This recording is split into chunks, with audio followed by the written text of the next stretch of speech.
you have a near the back page a congratulations and best wishes, all staff and students at your high school. Right. And this is a full-page thing from a funeral home. A funeral home is the sponsor That feels of your weird. yearbook? That does feel weird. That's weird. Why does that happen? Oh my God, that's so strange. Wherever the cash comes in, eh? I mean... That cash cow.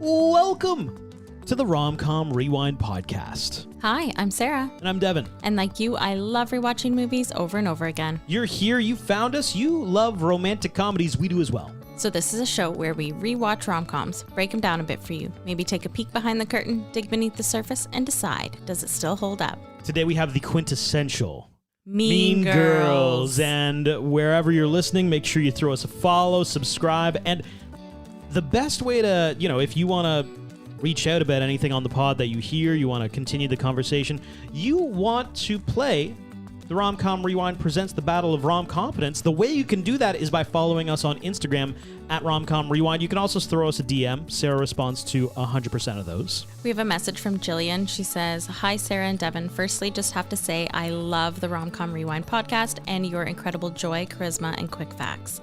I'll recommend y'all to every rom-com lover I know, and I look forward to your podcast every week. The Duff episode was a blast, one of my faves."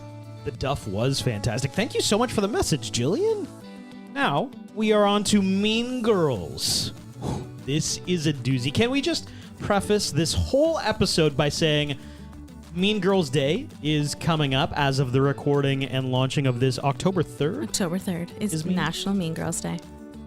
This movie comes with a lot of pressure. This is so freaking good. And anytime, we do a big one on this pod, it comes with the pretense of you really gotta turn over every stone for a big movie like this. And we try to, and we may not get it all. That's how good these movies are. How many quick facts? Do you have an hour of quick facts for this one? My notes, this podcast are 12 pages long. Oh my God. Yes.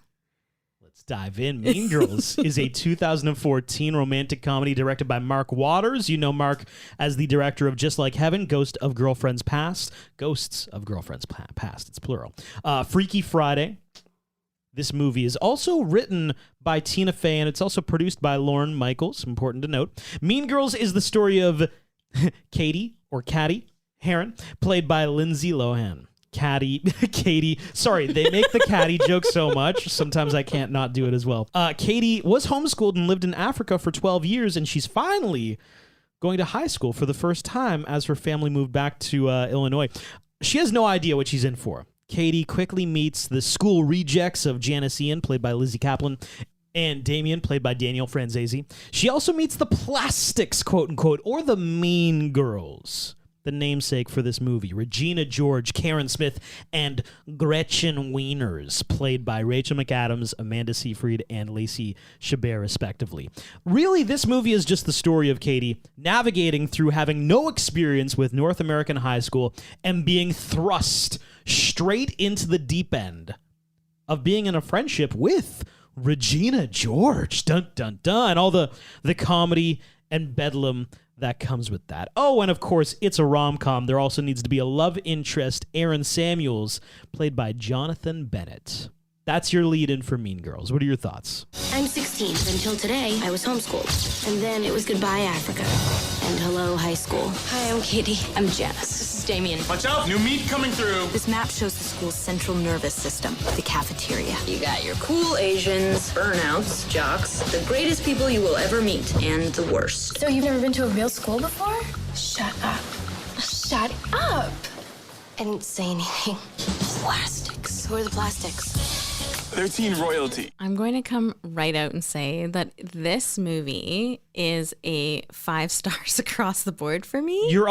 I'm already saying it. Don't because wait till the end of the pod. Correct, Sarah's telling you correct. anyway. Well, I'm telling you that it is. For me, this movie is just so well done. The writing, Tina Fey, you are a goddess.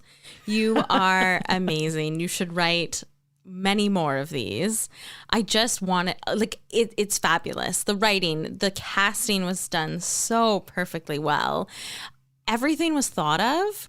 And I know this will be my quick facts, but Tina Fey even had backstories to all of the characters. So if they didn't feel connected to their characters, they just had to go and talk to her, and they would give her, like, she'd give them more of a backstory for the characters. That is so fascinating. Yeah, like, this movie is up there. I mean, The Breakfast Club, like Mean Girls, all of the Mean Girls. It is such a well done, fantastic, fun movie. I completely agree. I am going to leave my rewatchability until the end as a little, dangling a carrot out there. But and the quotes, the timing, we're gonna talk all of about everything. that. Like, anyway, I can talk about it forever, but I'm going to let you tell us your thoughts. Yeah, I agree. Like, from the very first scene, this film is comedic perfection. Like, I could feel my cheeks welling into a smile, like, as this movie started, and that honestly didn't stop for the whole film. This is a masterpiece. And really, like, we're a rom-com podcast, but sometimes we dabble in just, more of a comedy space. But, like, really, this film is not just a greatest rom-com of all time. Just talking straight comedies. Yes. It's up there with an Anchorman, a Tropic Thunder, God. a Superbad. I mean, And I actually, wouldn't call Tropic Thunder a fave of mine, but I there's think a it's- lot of things with that it's there's a few fantastic. words in Mean Girls that I'm like, oh no, we don't say that anymore. Like we don't do that. I'm curious because you brought it up. Like, I wonder what this movie, like, how do you do this? Because, like, Tina Fey, this isn't the only thing she's written. Correct. This isn't the only project Lorne Michaels has been in. Yep. This isn't the only thing that Lindsay Lohan or Amanda Seyfried or Rachel McAdams have starred in. But, like, the same can be said for Anchorman. Like, Will Ferrell has done many movies, but somehow Anchorman just had this thing. Anchorman was so good. And I feel the same with Mean Girls. It's like, I don't understand how they did everything so right. Like, so funny, so well put together. This whole film, like you said, is a masterpiece. How did they do it? That's my question. The How did stars they do it? aligned. That's straight up. Like, there aren't many movies that hit quite like Mean Girls, Agreed. especially as we go into, like, deeper cuts on rom-coms. Yeah. How'd they do it? I don't know. This thing is fantastic. And yeah, we'll talk about the quotes in a bit, but this might be The quotes. like close to Anchorman, maybe even supersedes Anchorman for most quotable movie of all time. Ooh, I have a spray painted T-shirt of a quote from Anchorman, and some girlfriends and I did it one summer. Interesting. I don't know why. We didn't do that with Mean Girls, but we did do it with Anchorman. Can I ask the quote? I think mine said "Sweet Lincoln's mullet." on it. Sweetly. Oh, did everybody have different ones? Yes. Yeah. Great Odin's Raven, Yeah, stuff yeah. like that. Cool. That's Yeah. cool. There That's was one cool. about a whale. I can't quite remember it, but yeah. I mean, to be fair, I'm in a glass case of emotion. Classic. Although I would argue that there are probably people who have Mean Girls t-shirts. I mean, I from kind of quotes from want to this. make them now. Hell yeah. I think I need to. That should be our rom-com rewind merch. It's just Mean Girls quotes my on God. t-shirts. I don't know how much copyright there is to that. So but much. Let's dive in. The movie opens with Katie going to high school for the first time. She's 16, homeschooled until today. She grew up in Africa because her parents were research biologists, which is super freaking cool. She almost gets hit by a bus on her way into the school, which I think full circle moment comes at the end of the movie. Yeah. She walks into class and quickly learns where not to sit because she meets friends Janice and Damien. Then runs into the teacher, Miss Norbury, and Katie is then introduced to the class by the principal. Katie brings up crazy rules that schools and teachers have, like no eating in class, can't go to the bathroom without a pass and whenever you want, and you have to stay seated, you can't use a specific pen, you can't read ahead in your book out loud.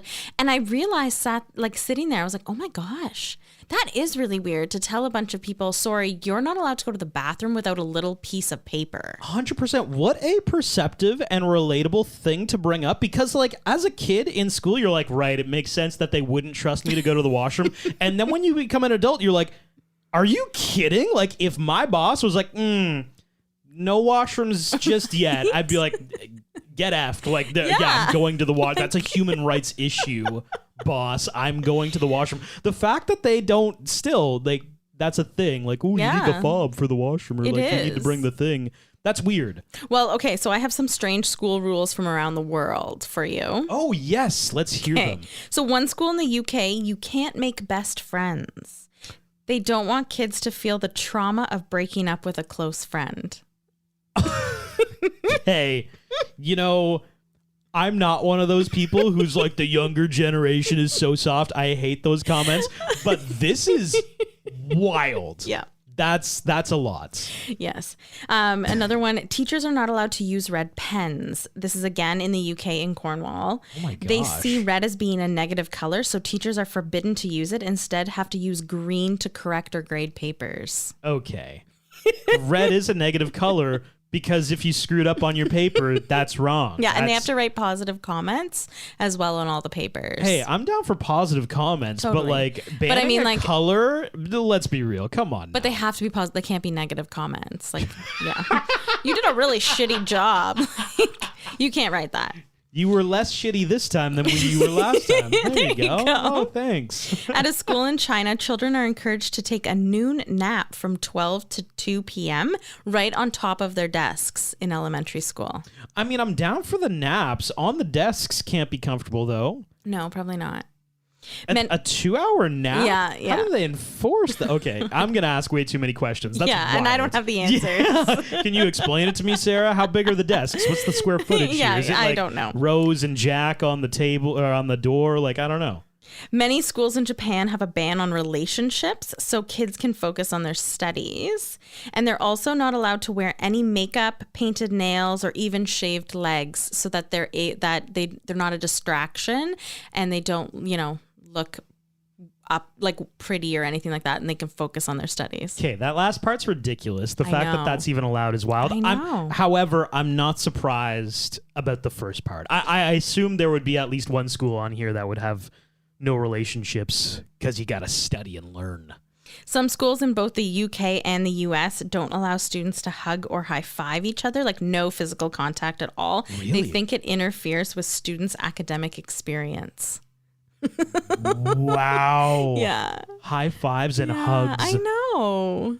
We're very social, we're social beings. This is gosh, this whole list is really making me question the world, humanity. Like, that's horrible. Yes. Students are only allowed to use the washroom or bathroom 3 times during the class per semester so that they don't miss valuable class time. And if they do, they have to make up the time. Per semester. Yeah.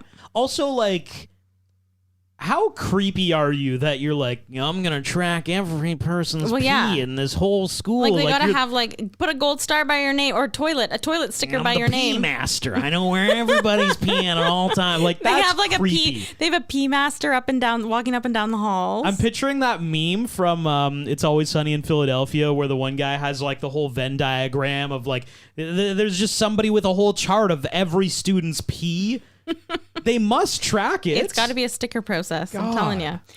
Why are we so obsessed with people peeing? Anyway, keep going. That's it. Okay.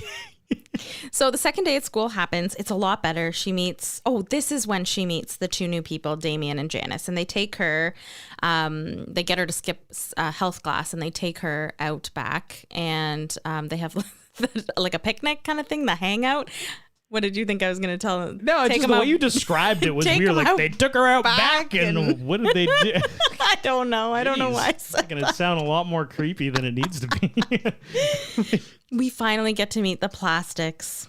Katie, Damien, and Janice, while they're sitting out there, the gym class comes out and we meet teen royalty, Gretchen Wieners, Regina George, and Karen Smith. We're the plastics. They're teen royalty.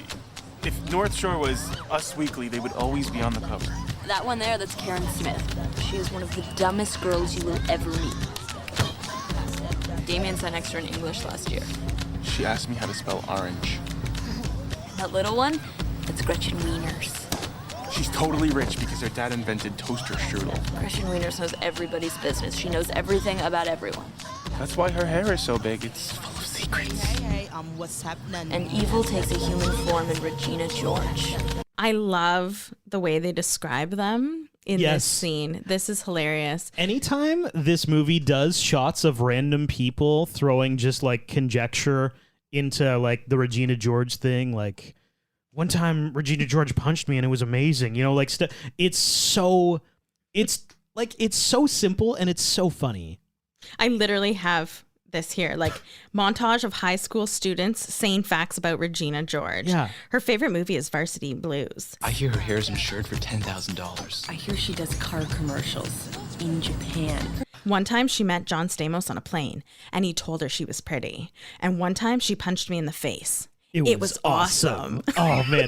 But they do that more than once through this movie where they have random students just like, and this about Regina George, and it's so funny. It truly is. I just, yeah. Anyway, Janice gives Katie her guide to North Shore High School, and it outlines the cafeteria with all the cliques. And we've seen this done in several rom-coms prior to this. A lot of 90s rom-coms do this. And I think this is the best movie to do it, to outline it, to go through it. The table that doesn't eat, the table that eats their feelings, like, and they just go on and on and on. And the groups that they come out with aren't just like nerds, goths, rock. Like they go in depth, and it's almost like they go to your soul. It's a little more nuanced, yeah.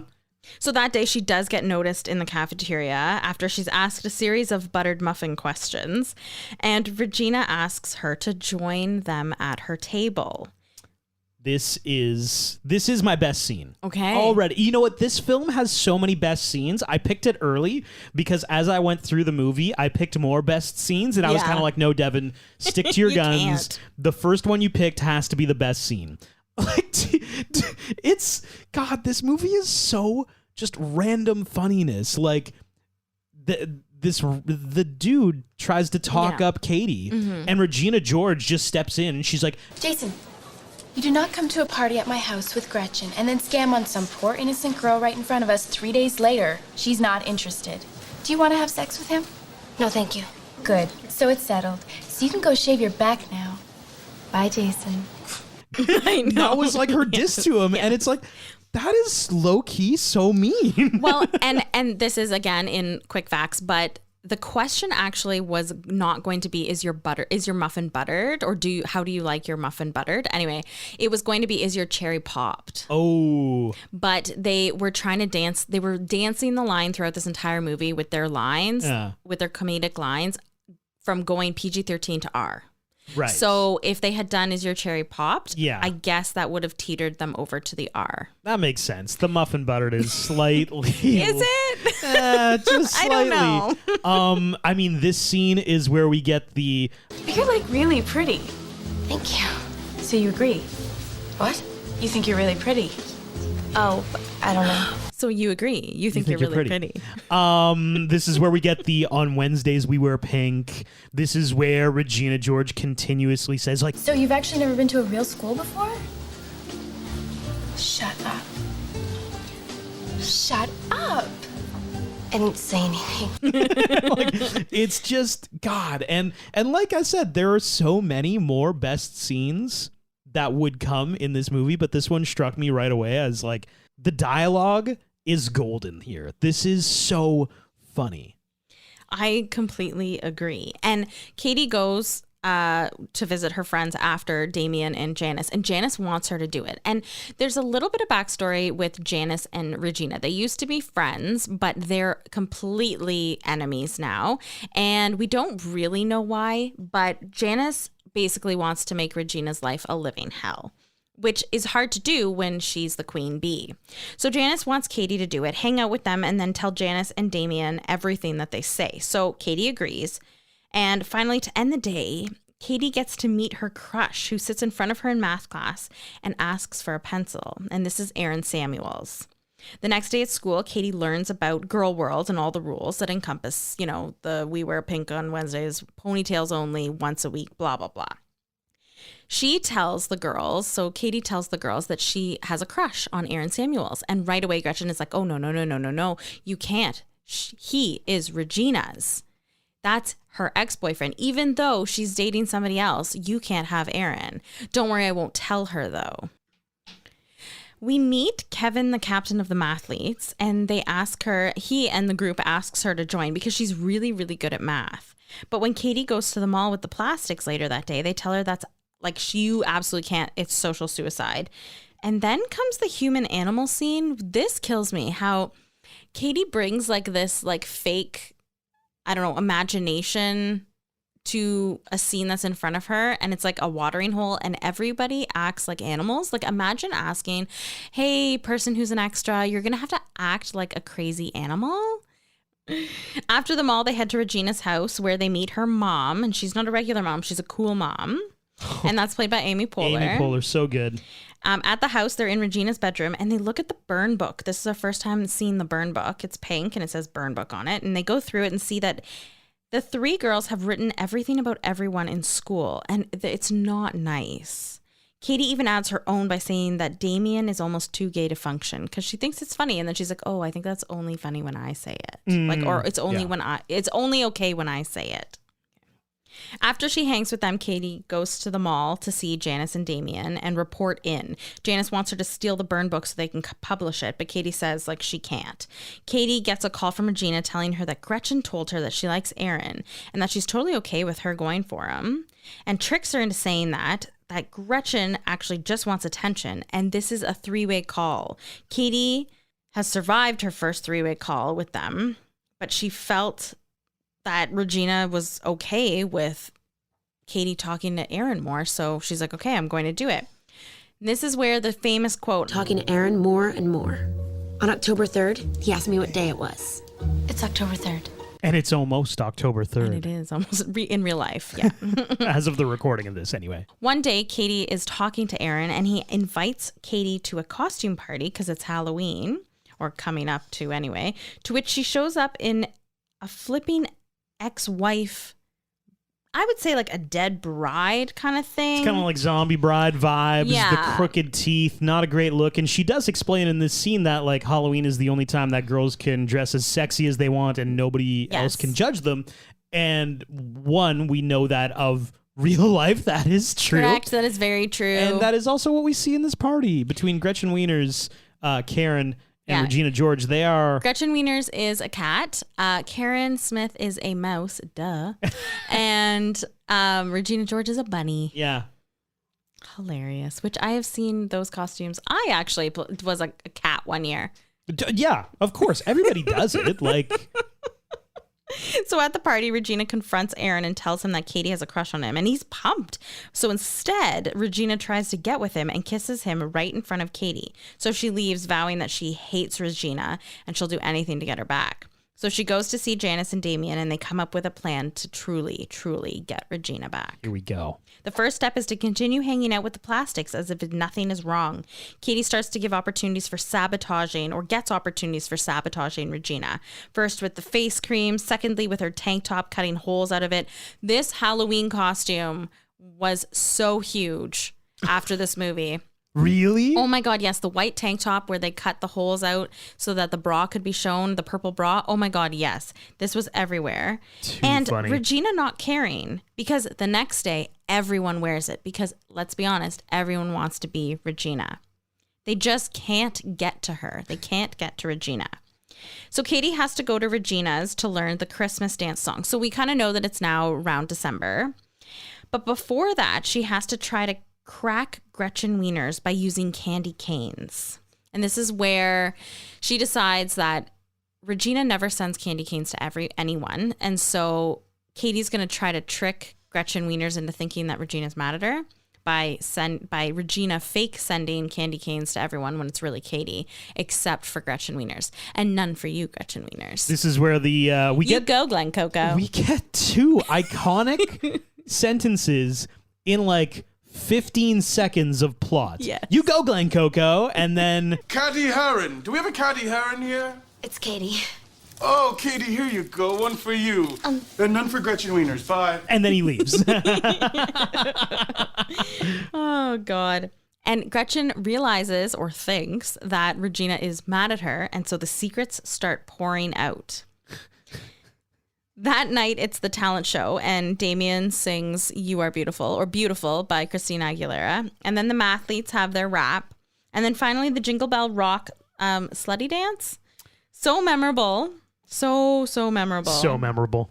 And this is the straw, like the last straw for Gretchen, because Regina yells at Gretchen. You love him, and he totally complimented you. That is so fetch. Gretchen, stop trying to make fetch happen. It's not going to happen. Which is like a word that Gretchen is trying to like make cool. Okay, I think this is the most like of all the quotable moments in this Stop whole trying movie. to make fetch happen. Hilarious. Yes. So Gretchen Wieners has officially cracked. We find out that Regina cheats on Aaron with Shane Oman in the auditorium the same day every single week. And that doesn't work when they try to set up Aaron to go and find them like naturally. And so they get Regina instead to eat these Caltine bars that help her gain weight, even though Regina thinks that they're helping her lose weight.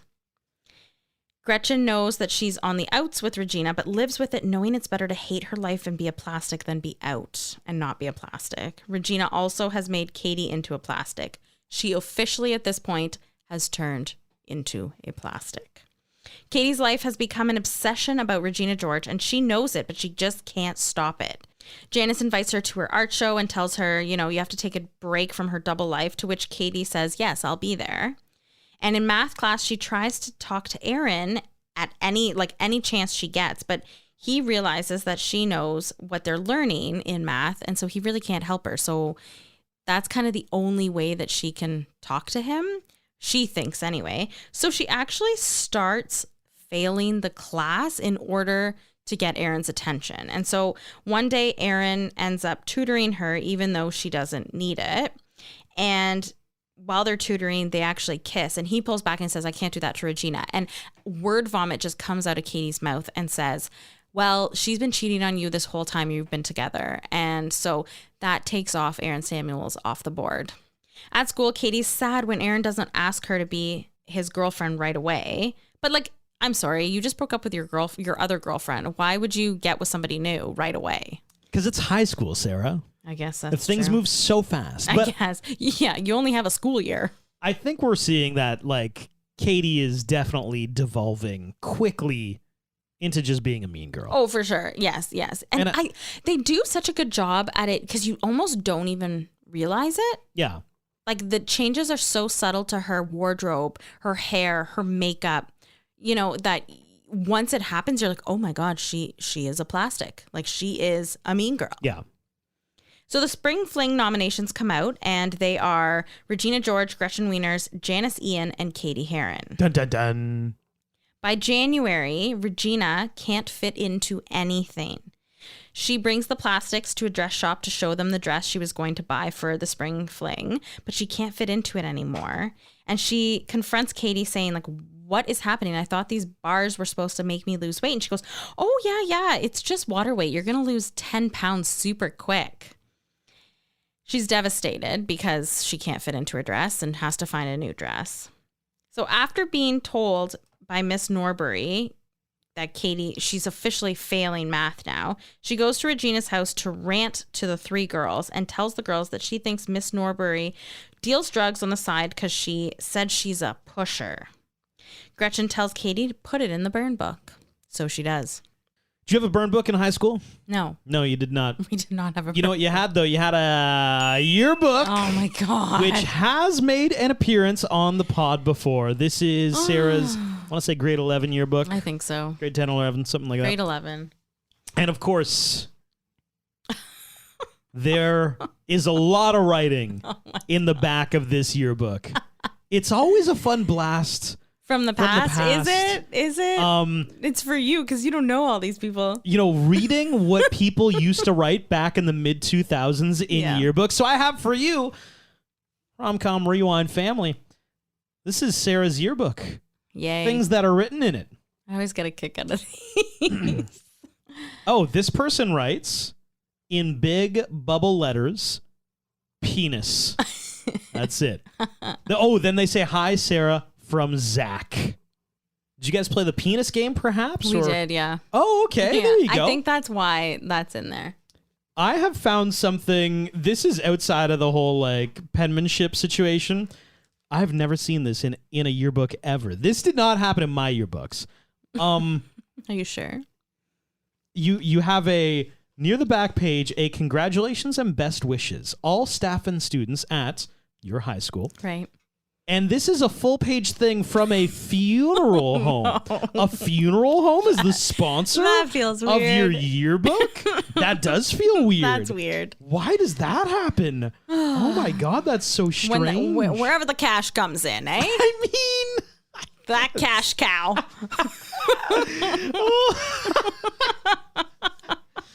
Oh man, they're never out of business, so Exactly. it is what it is. Okay. Oh, this one's good. Hey Sarah, I'll put myself through pain writing with my right hand just for you.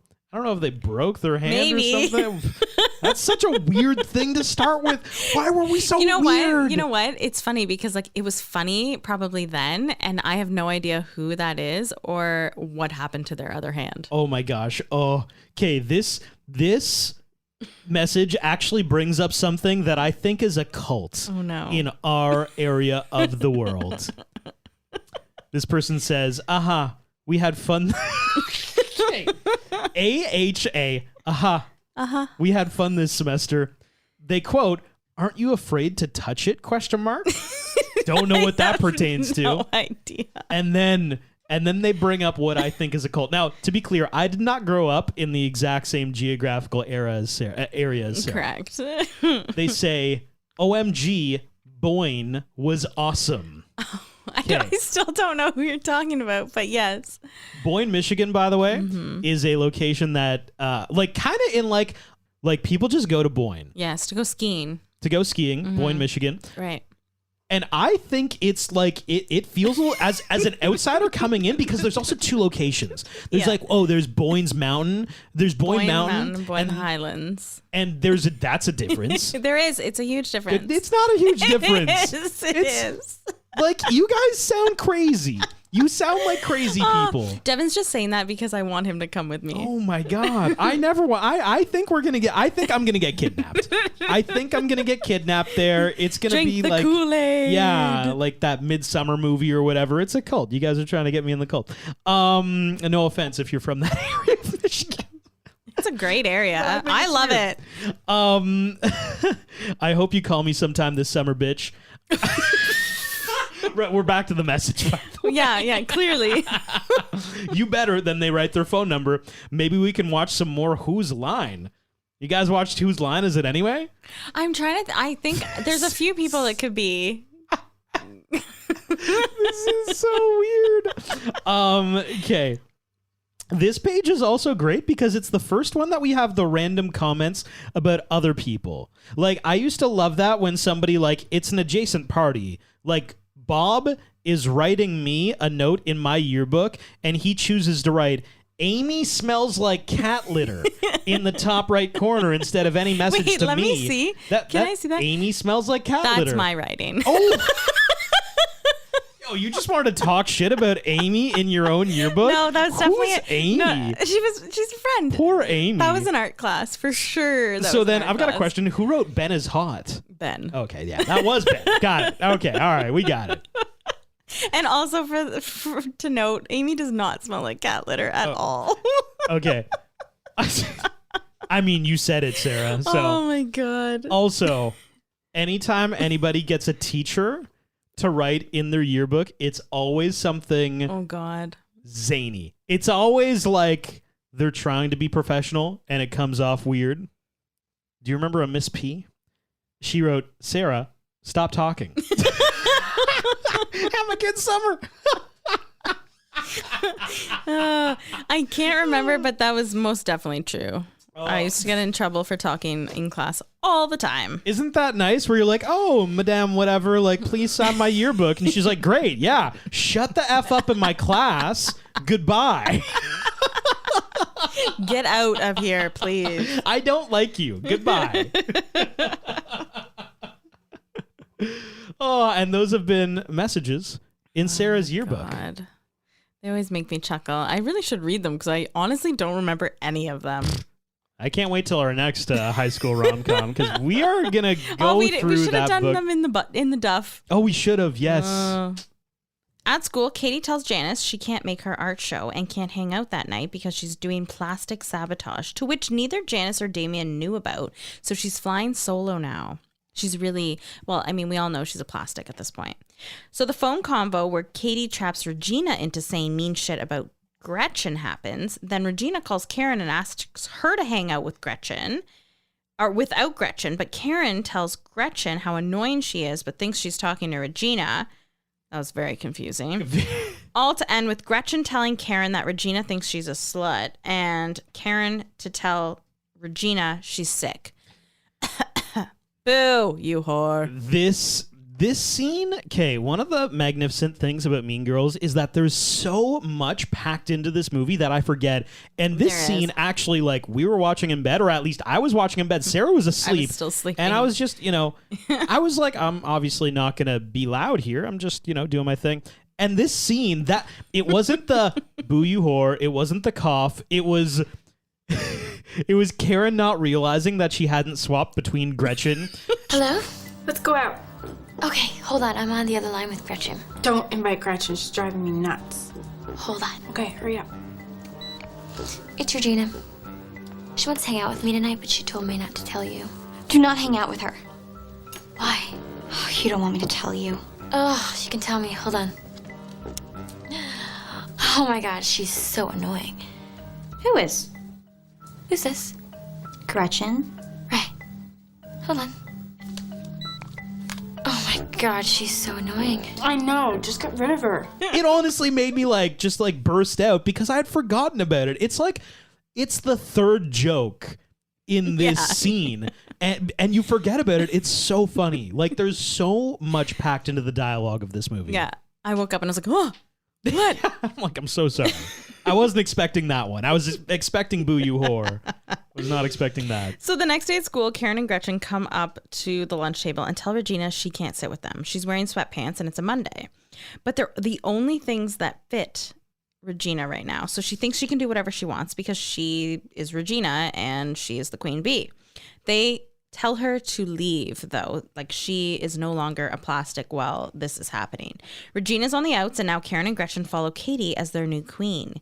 Katie gets out of going to Madison with her parents that weekend by lying, saying that she's going to Janice's art show. And that's all to say she ends up having a party at her house so she can hang out with Aaron Samuels.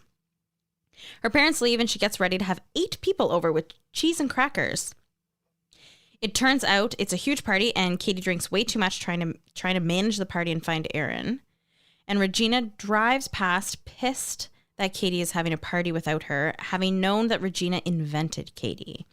Regina ends up going into the party, and to avoid being seen, Aaron heads up the stairs and finds Katie's room. Katie comes out of the washroom to find Aaron there, and they sit down on the bed, they talk, and Katie tells him the lie that she told him, that she pretended to be stupid at math to get him to like her.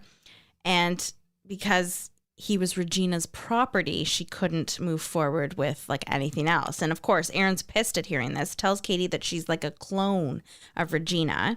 And Regina walks in on them, and Katie pukes all over Aaron. So he leaves, and as he walks away, Janice and Damien drive by. And Janice yells at Katie that they didn't even get an invite to the party, but Katie says, oh, You know I couldn't invite you. I had to pretend to be plastic. Buddy, you're not pretending anymore. You're plastic. Cold, shiny, hard plastic. and she says, you're just a mean girl, and Aaron broke up with Regina and still didn't want you. Then throws her art piece at Katie, and it's of course of the 3 of them, and she won a prize for it at her art show. And then Damien yells, I want my pink t-shirt back. So on her way to the car, Regina finds out that the Caltine bars she's been eating for months makes her gain weight like crazy. Her now boyfriend Shane, I guess, tells her, oh my God, why are you eating Caltine bars when you're trying to lose weight? I guess his coach makes them eat them when they want to get up a weight class. And she is pissed. Regina is so enraged that she goes home, takes a photo of her and puts it in the burn book, goes to the principal and tells the principal that there's only 3 girls in the whole school that aren't in it. The principal brings in the 3 girls, and that is Gretchen, Karen, and Katie. And the girls deny it, but he says, why would Regina write herself in the book if she's the one that wrote it? At this point, I would say, let's get some writing analysis done here. That's what I would say personally. Because, like, What do you think the budget is on this high school? well, I think it's a lot. Get some forensic evidence here, guys. We have some fingerprints maybe we could get at. I think there's quite a lot of... Stop it. I do. Anyway, at this point, the three girls are in the principal's office. Regina has printed off the burn book and distributes it throughout the halls by throwing pages everywhere under doors, pinning them to lockers, and all the girls start fighting each other animals. Yes, and this is where our whole story unravels for everybody, for Katie, for Gretchen. It's all falling apart. The girls have gone wild. It's chaos. Finally, the principal rings the fire alarm and they have to report to the gymnasium. And once all the girls are in there, the principal tries to get them to talk about their womanly problems. And this is where we have the, it's not my fault if I have a heavy flow and a wide set vagina. Hilarious quotes. The principal realizes he can't do this. And so Miss Norbury steps up and takes over and gets people to raise their hand, if they've had somebody say something behind their back, et cetera, and has them confront each other about what's bothering them. And it seems to work.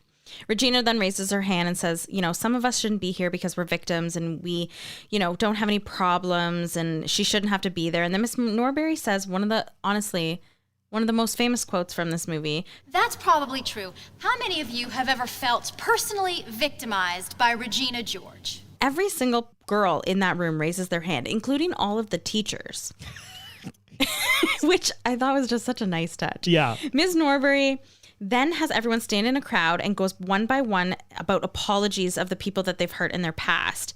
And they do this, trust fall into the crowd. And this is where we get... I just wish we could all get along like we used to in middle school.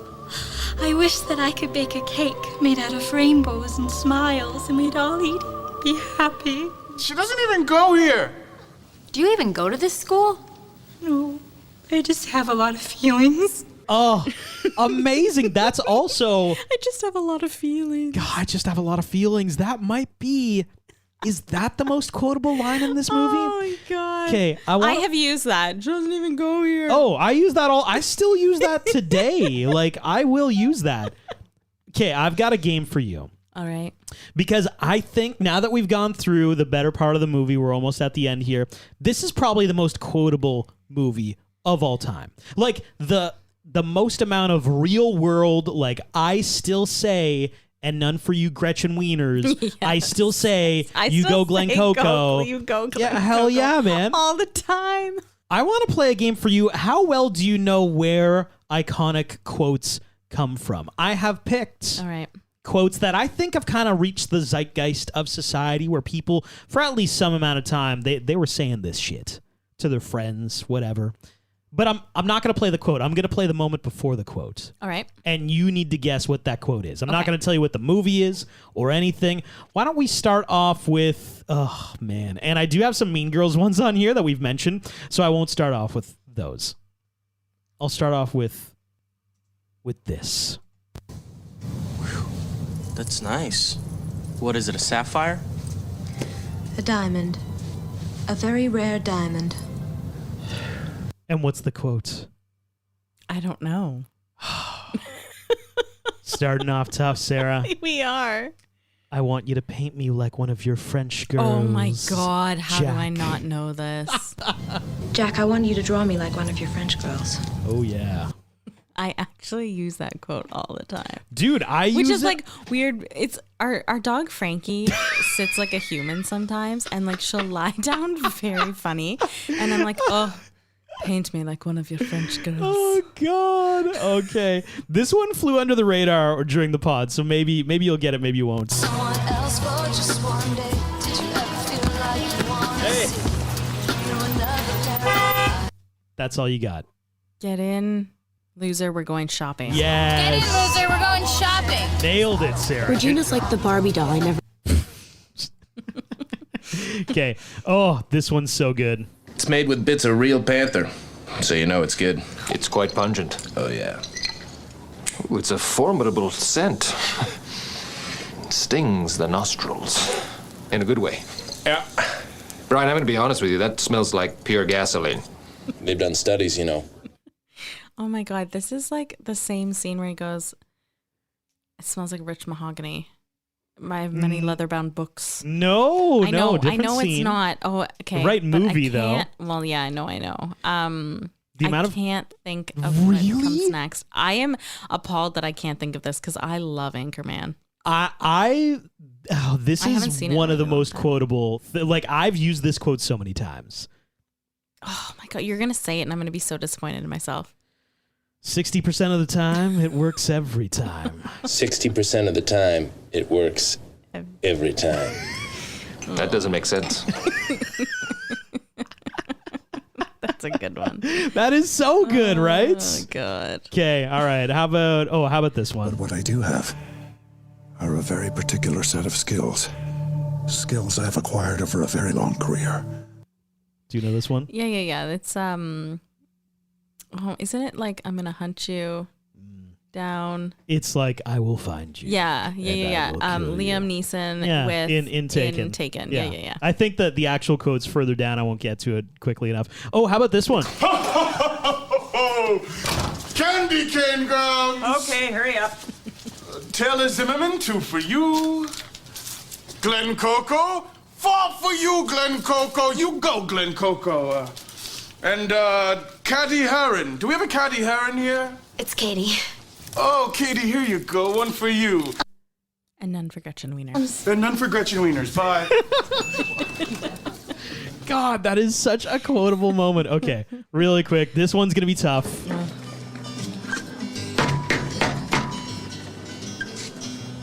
Do you like apples? Yeah. I don't know this You don't like this one? I don't know this one. This became so iconic. This is How Do You Like Them Apples? Well, I got a number. How do you like them apples? How do you like them apples? God, come on, I like Sarah. how we had a little laugh reel there. Yeah, that was Ben Affleck in the background laughing. He thought it was hilarious in that scene. And then last one. Oh, it's okay. Coolness. So we'll see you tomorrow. Oh, On Wednesdays we wear pink. We wear pink. Yeah, exactly. Oh my God. God. Which of those quotes do you think you use the most, like in general conversation? Probably you go, Glen Coco. Okay, really? Yeah. I think I'm a 60% of the time it works every time kind of guy. Really? You know what? For me, I can't. Yeah, that one wouldn't be one that I would use. There's other ones from Anchorman that I would use on the regular. Like what? I'm in a glass case of emotion. Oh yeah, that one is good. That one is good. Yeah, I like Great Odin's Raven too. I love I'd Lamp. throw that one out there. I love Lamp was really quotable. You're right. Yeah. Gosh, we need to do Anchorman just to see which of these movies has more usable quotes. Yeah. Because I honestly think it's between the two. Doing the research for that game, it was between Anchorman and Mean Girls. Yeah. I used more Mean Girls because we're doing it, but you know. Of course, I would hope so. Janice's confession is that she and Katie made Regina's life terrible, gave her protein bars that would make her gain weight. Katie made out with Aaron Samuels and then convinced him to break up with Regina, made her best friend turn against her. At this point, Regina leaves the gym and Katie chases her out. And then Regina stops on the other side of the road, turns around and starts yelling at Katie, saying she's just a less hot version of herself. And she starts walking into the middle of the road. And this is the funniest scene. Like, this is it's a culmination. Jarring. It's a culmination of like my best scene because like I find the trust fall scene the funniest in the whole movie. Like she doesn't even go here, you know, all the emotions.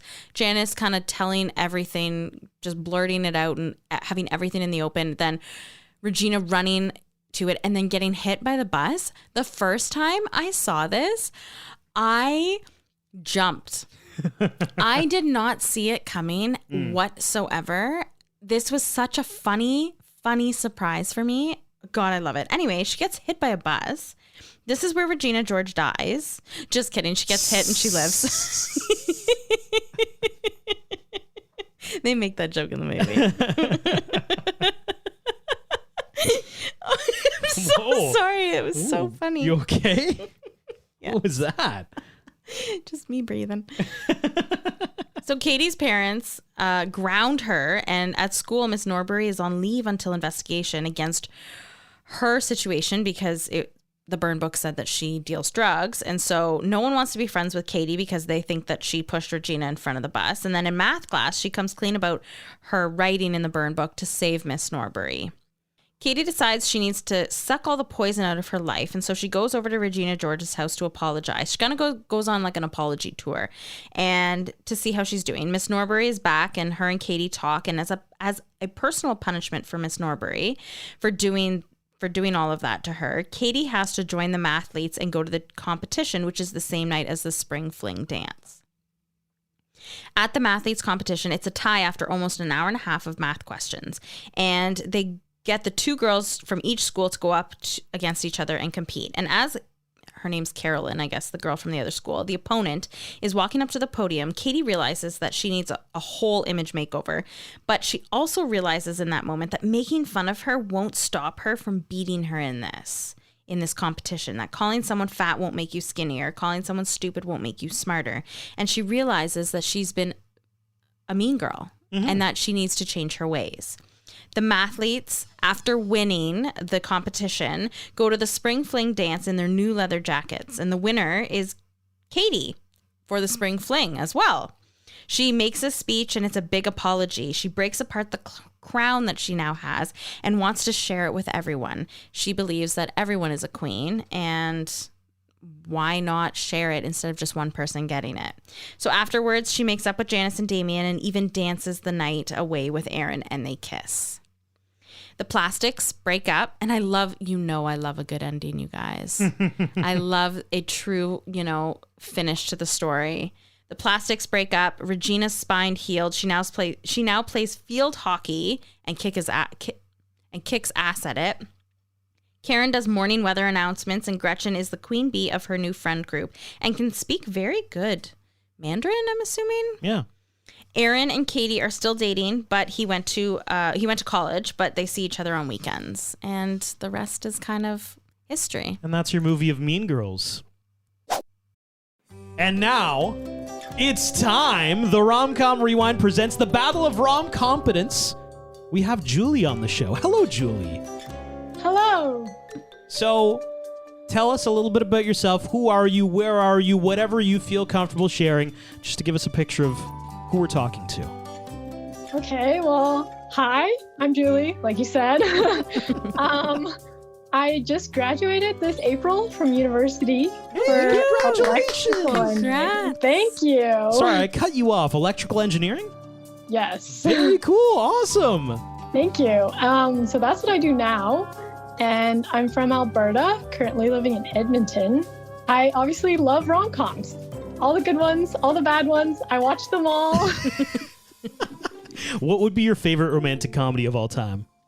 Favorite one is Crazy Rich Asians. Oh, so good. We got to do that. Yeah, I'm waiting for it to come on a streaming service. Yes, I also would like it to be on a streaming service. Same. Did you read the books? I read the first one. Oh, okay. Yes, they're a very good series. It's a very good series. So, the deal is, we've realized that, resoundingly, you listening, you love the quick facts most about the podcast. I didn't realize that. But so we thought perhaps the best thing that we could give you is an opportunity to be on the show and test your love for romantic comedies with ours. Because presumably, if you listen to our podcast a bit, you probably love romantic comedies, and we do as well. So, Julie, what's going to happen here is I'm going to leave the studio. I'm going to walk away. I'm going to hang out with our dog, Frankie. Sarah will ask you 3 romantic comedy trivia questions. Answer those questions to the best of your ability. Then I'll come back into the studio. I will be tested on those very same questions, and we will discover if you are more rom-com than your friend Devin. Is that fair? Yep, sounds great. On a scale of 1 to 10, how nervous are you feeling right now? Maybe a 7. Okay. Hey, you know what? That's good. That's not too bad, actually. Okay, all right. I'm going to leave. Goodbye, everybody. Okay, so Devin is leaving, and then I will let you know when I start asking the questions. Get out of here. All right, so it's just you and I, and there will be 10 seconds that you'll have to answer each question. Sound good? Yes. All right, let's begin with the first question. In the movie The Proposal, why does Margaret want to marry Andrew? Because she's going to get, I don't know what the word is, but sent from the US to Canada because she's from Canada. I'll take it. Good job. The second question. The director, M. Night Shyamalan, claimed that he ghost wrote the script for what romantic movie? This is a multiple choice question. The movie Never Been Kissed, She's All That, American Pie, or Hitch? 5 seconds. Maybe She's All That? Good job. Yes, correct. Yay. All right. The third question. Here we go. Ryan Gosling and Rachel McAdams play the lead roles in what 2004 romance? Ryan Gosling and Rachel McAdams.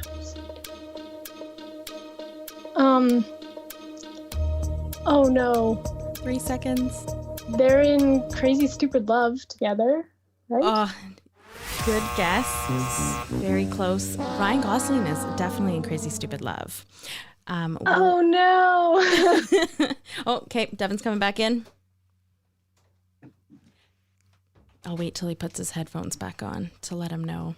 How do we do? She did really well. Oh. 2 out of 3. 2 out of 3. Here we go. All right, Devin. That wasn't too bad, right, Julie?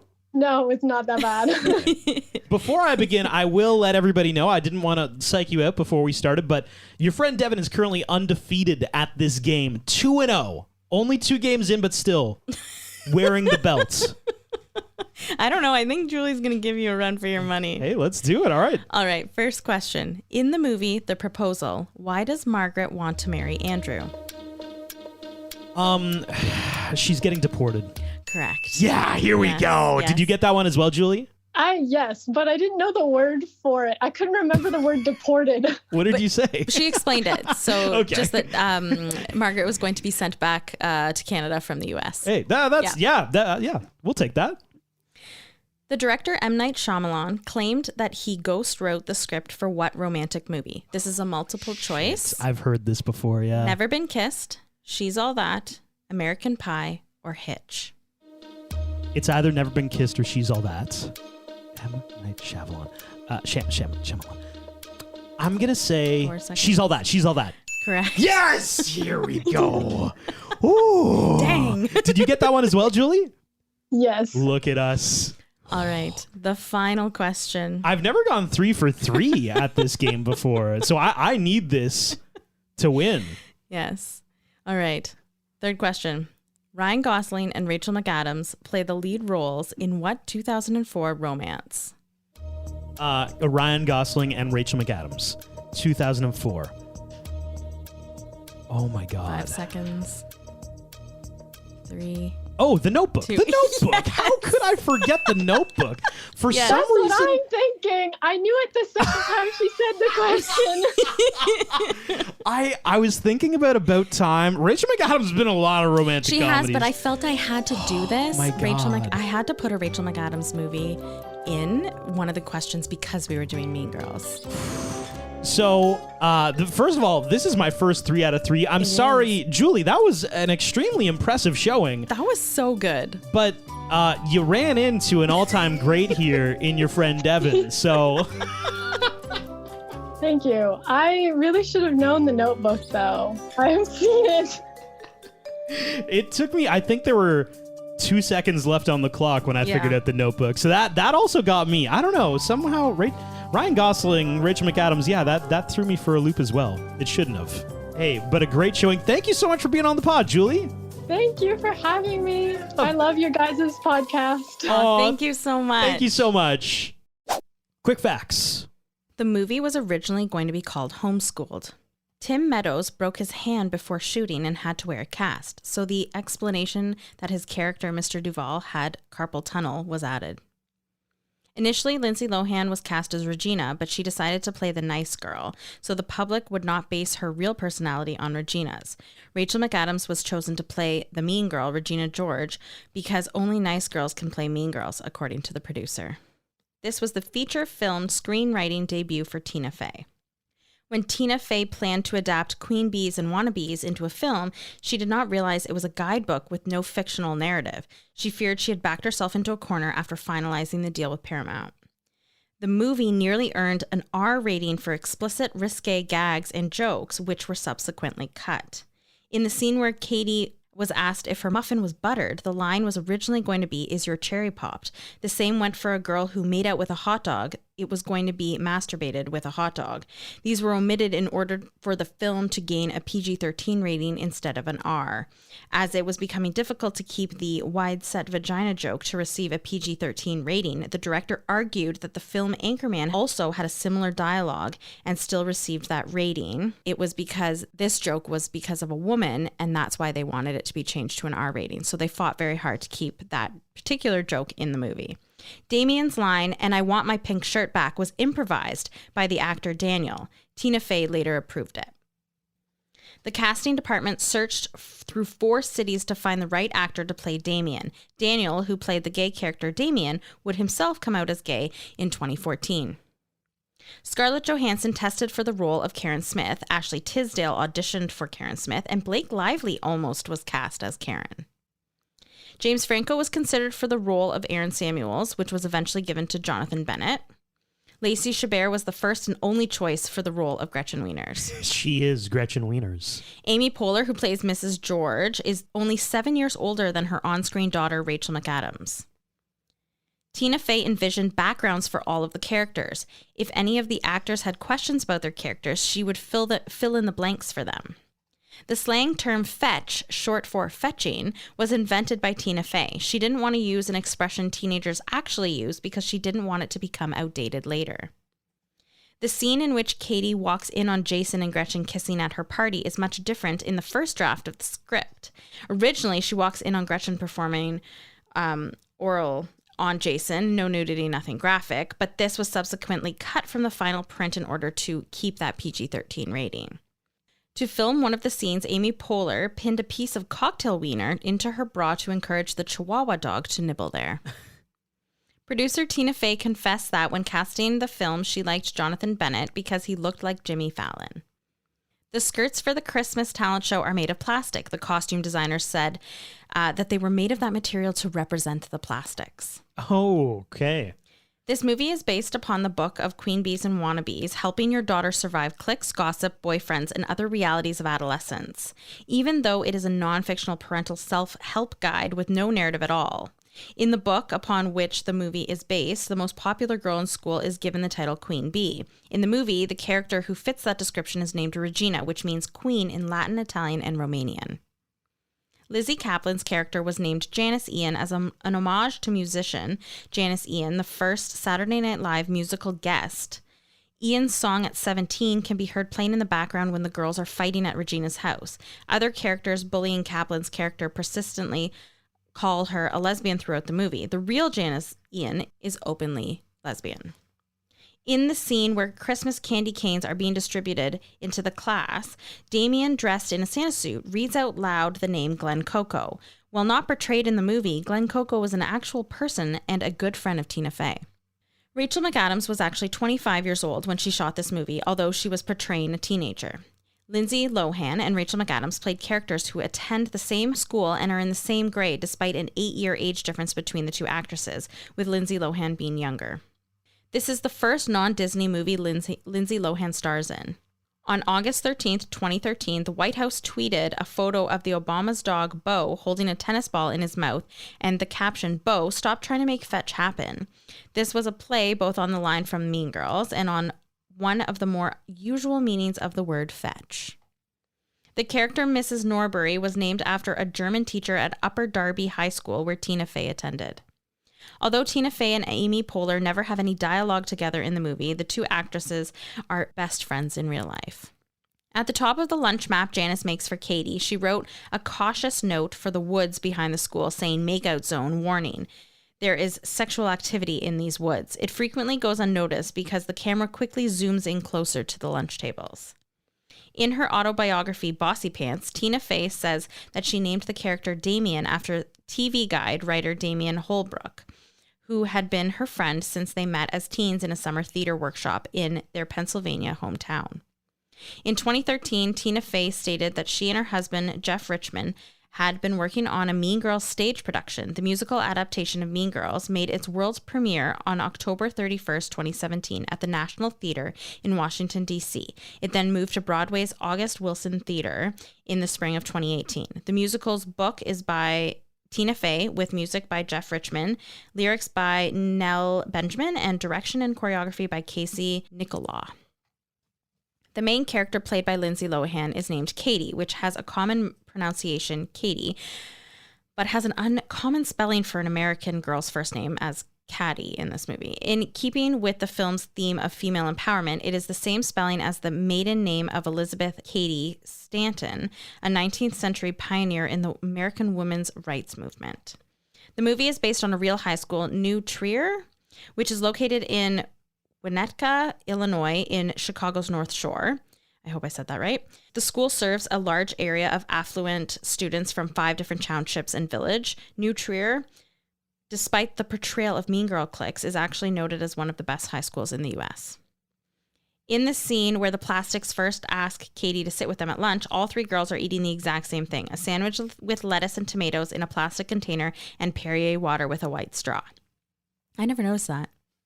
In Germany, the film is known as Girls Club. The Asian girl who makes out with the coach in the projection room above the auditorium has the name Trang Pak. Later at the Mathletes final, the Asian guy on Katie's team has the name T-Pak for Tim Pak, Trang's brother. Lindsay Lohan's character, Katie Heron, spent most of her life in Africa as her parents were zoologists. This is remarkably similar to the premise of the Nickelodeon Nicktoons The Wild Thornberrys from 1998. Lacey Chabert, who plays Gretchen Wieners, voiced that show's main character, Eliza. Although it's never mentioned anywhere in the film, the names of Katie's parents are Chip and Betsy Heron. Although Amanda Seyfried received 12th billing in the opening credits, her screen time is much more than most of the actors that are billed above her. The card Kevin Napur gives Katie in math class says, Kevin Napur, math enthusiast, badass MC. And then his phone number. Evan Rachel Wood turned down this movie as she had already committed to the lead in another movie with a similar plot. At present, Rachel McAdams and Amanda Seyfried are the only main cast members to have been nominated for Academy Awards. They were both nominated for Best Supporting Actress for their roles in Best Picture, winner Spotlight 2015 and Best Picture nominee Mank, respectively.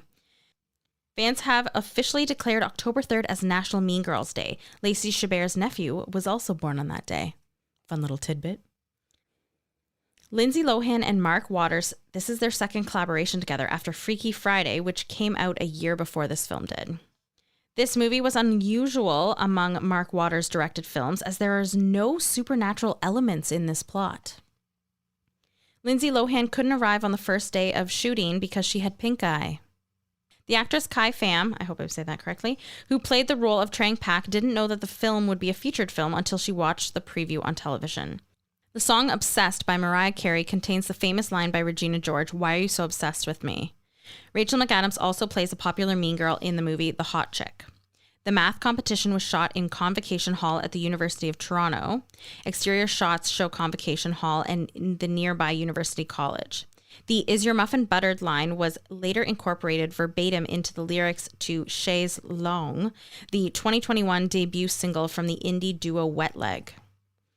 Steve Martin, a personal comedy hero of Tina Fey's, was asked to portray Mr. Duval, the school principal, but he was busy shooting Cheaper by the Dozen and declined. Chevy Chase was then suggested, but producer Lorne Michaels refused to cast Chase because he banned the actor from ever hosting the show SNL, again due to some controversy Chase was involved in when he hosted in the 1990s. Tim Meadows, another SNL veteran, was eventually cast.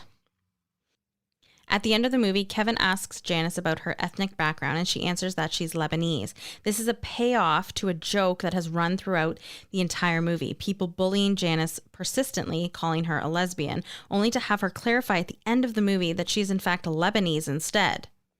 The oral similarity of the two words has been foddered for jokes for several decades before this.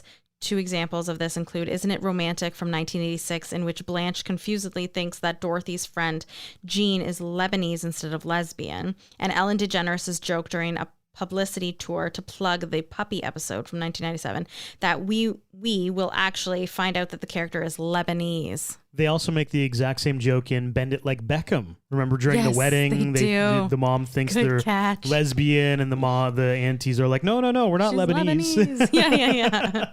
When Katie tells a mean girl about her and introduces herself, the mean girl says, "Talk to me again and I'll kick your ass." Katie is never seen talking to that girl again. In the scene when everyone is getting ready for the spring fling and Katie gets ready for the Mathletes tournament, the song God is a DJ by Pink is playing. In this scene, a poster of Pink can be seen on Damien's wall. At 39 minutes, 20 seconds in Rachel McAdams looks right at the camera for a split second. When Regina says the girl's skirt is ugly, she stares into the camera with a crazed look. Honorable mentions. I think the casting of Regina, Katie, Karen, and Gretchen. Interesting. Yeah. Well, hearing how the casting worked out, like the amount of people who were in for Katie Heron. I think we've seen more for different roles. You're right, but like it is, there are some Scarlett Johansson's name thrown in there. Yeah. Like there were some big names thrown around. I found it funny that Gretchen Wieners was always going to be Lacey Chabert. I know, she's I the love only it. person. Yeah, but I think they did this. I cannot believe that this was Amanda's first movie ever. And it's funny that you mentioned that she was 12th as in the listing of names, and now she'd be pretty close to the top. Amanda Seyfried is amazing. Absolutely, because before this movie, she had been in 2 TV series. That was it. Wow. That was it. I'm going to honorably mention, listen, I mean, there's so many people you can mention. Lizzie Kaplan, Amy Poehler, Daniel, all of the periphery characters are fantastic. I'm going to honorably mention Tina Fey because obviously physically on screen, she's dynamite. Yes. But being the writer, being the mastermind behind this, being so the person who really the reason this exists. Yeah. The other actors and actresses, you can replace them with somebody else and the vibe might be a little different, but this exists because of Tina Fey. Yeah. I completely agree, and it's super, super amazing. And I think Damien, just as a whole, and his pink shirt. A little quip to throw in there. Yeah. And then what should have beens? I have none. I also have none. What should have been a conversation piece. Will they ever do a Mean Girls 2? Oh, you know what? They did do a Mean Girls 2. Oh, did they? But it was not, okay, this is the thing. They did do one, but it wasn't the same, group of people who had put it together the first time. How about this? Would they ever do a Mean Girls remake? Well, I believe there's, Freaky Friday is getting talked about a lot. Exactly. I don't know. Mean Girls has come up in conversation. I feel like it would almost at this point, does it edge towards their kids? Is that too much? Can they still play the younger version? I don't know. They're in their late 30s, early 40s now. Not that they can't. I would love to see them play their role again. Overall rewatchability. We know, Sarah, 5s across the board. 5 across the board. I also have 5s across the board. I was going to say. This is a perfect film. There's honestly, as I went through each category, I'm soundtrack's perfect, cheese is perfect, chemistry between everybody. Chemistry, I would give a 6 if I could. It was so well done. This is honestly a perfect 5 out of 5. And this has been the Rom-Com Rewind of Mean Girls. Wherever you're listening, throw us a follow. And if you want to get engaged more with the podcast, we would love that. At Rom-Com Rewind on Instagram. Thanks for listening.